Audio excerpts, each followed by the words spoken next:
In the cradle of civilization, where the Tigris and Euphrates rivers embrace fertile lands, humanity's first cities rose from the earth. It's here, in ancient Mesopotamia, around 3,500 BCE, that a sonic revolution was poised to unfold. As cuneiform etched history into clay and celestial observations sparked wonder, the primal rhythms of organized music began to reverberate through the ages. Welcome to the genesis of humanity's timeless symphony. Our earliest hints of music in ancient Mesopotamia come from various sources. Though direct evidence from around 3000 BCE is scarce, clay tablets with cuneiform writing, primarily from the Old Babylonian period, circa 2600 BCE, offer valuable clues about the musical traditions that likely developed over centuries. Some of these tablets contain what are believed to be among the oldest known musical notations in history. While we can't play these ancient sheet music with certainty, it offers tantalizing insights into the structure of early Mesopotamian melodies and suggests a rich musical culture. These silent records point to the importance of music in early Sumerian society.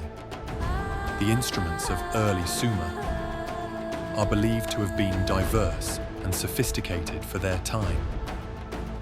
Lyres and harps, some thought to have been adorned with precious metals and intricate carvings, suggest music was likely highly valued. Simple flutes, possibly carved from bone, and reed pipes hint at the variety of sounds that might have filled the air. Drums, believed to have been made from animal skins stretched over wooden frames, likely kept the rhythm of both ceremonial and everyday life. As Sumerian cities grew, the role of music likely evolved as well. By around 2800 BCE, evidence suggests that specialized musicians may have begun to emerge. One of the most significant developments might have been the rise of the Na, believed to be professional musicians who possibly held esteemed positions in temples and royal courts. These skilled artists are thought to have played multiple roles in society. They may have preserved musical traditions, potentially performed important religious ceremonies, and perhaps even served as cultural ambassadors to other cities. Their music was likely more than just entertainment.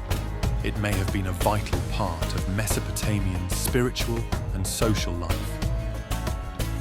Temple hymns, work songs, and lullabies are believed to have each played a crucial role in Sumerian society. Music was possibly not just entertainment. It may have been a vital tool for communication, worship, and social cohesion. It's thought that the Sumerians believed their carefully crafted melodies and rhythms could soothe angry gods and maintain cosmic harmony. As we approach the end of the 3rd millennium BCE, Mesopotamia appears to have entered a period of political and cultural flux that likely reshaped its musical landscape. The rise of the Akkadian Empire, followed by what seems to be a resurgence of Sumerian culture during the 3rd dynasty of Ur, may have brought new elements to the region's musical tapestry. Later, the Amorites established the First Babylonian Empire, absorbing and adapting Sumerian traditions, including its music. However, it was the Persian Empire, particularly under the Achaemenids, that significantly impacted Mesopotamia. Persian court musicians, with their unique styles and instruments, likely influenced the region's musical landscape, leading to a rich cultural exchange.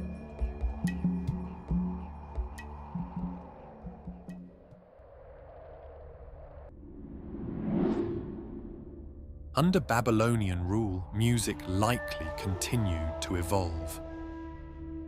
Babylonian mathematicians and musicians are thought to have begun exploring the theoretical foundations of music, potentially developing ideas that would influence musical thought for millennia to come. Central to what we understand of Babylonian musical theory was the concept of using mathematical ratios to explore sound, which may have influenced the later development of music theory in Greece, the Arab world, and eventually in the West. While the heptagram does not directly represent their understanding of musical intervals, the Babylonian contributions to mathematical knowledge laid a foundation for systematic approaches to music in other cultures. Babylon's contributions weren't likely confined to theory. The tiji,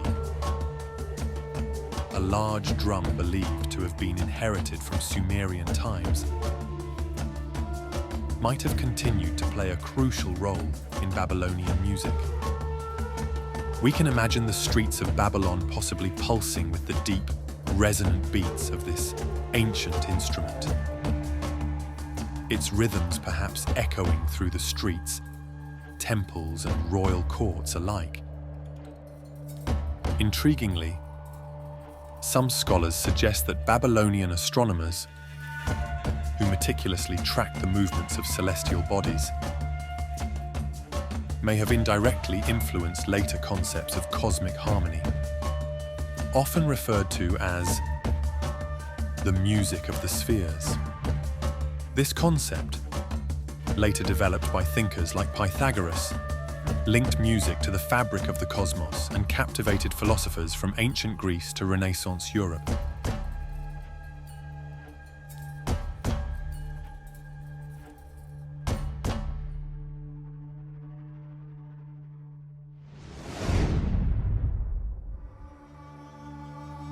In what are believed to be the grand courts of Nebuchadnezzar II, music might have reached new heights of sophistication. Here, where the legendary hanging gardens may have bloomed, musical ensembles possibly flourished too. Court musicians, perhaps inheriting the mantle of the Sumerian Nar, might have woven complex tapestries of sound that could have reflected Babylon's status as a cosmopolitan center of the ancient world. Music in Babylon was likely not just for the rich and powerful. Common people might have had their own musical traditions too. One type of song that's been identified is called the Esh Ghana. These were possibly everyday tunes that ordinary Babylonians might have sung and enjoyed,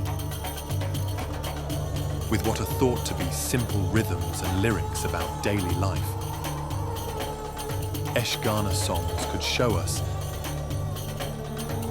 that no matter how much time passes or how much societies change, people have likely always turned to music to express themselves.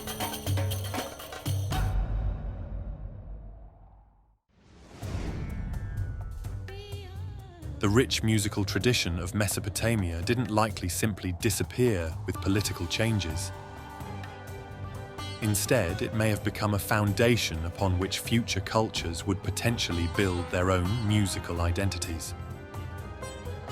From what might have been the development of new string instruments to the possible theoretical concepts of harmony and rhythm, the musical legacy of Mesopotamia to the world was potentially profound and long-lasting. The mathematical approach to music, the apparent diversity of instruments, and the possible integration of music into daily life and cosmic understanding, these Mesopotamian innovations might have resonated through time, potentially influencing cultures far beyond the lands of Sumer and Babylon.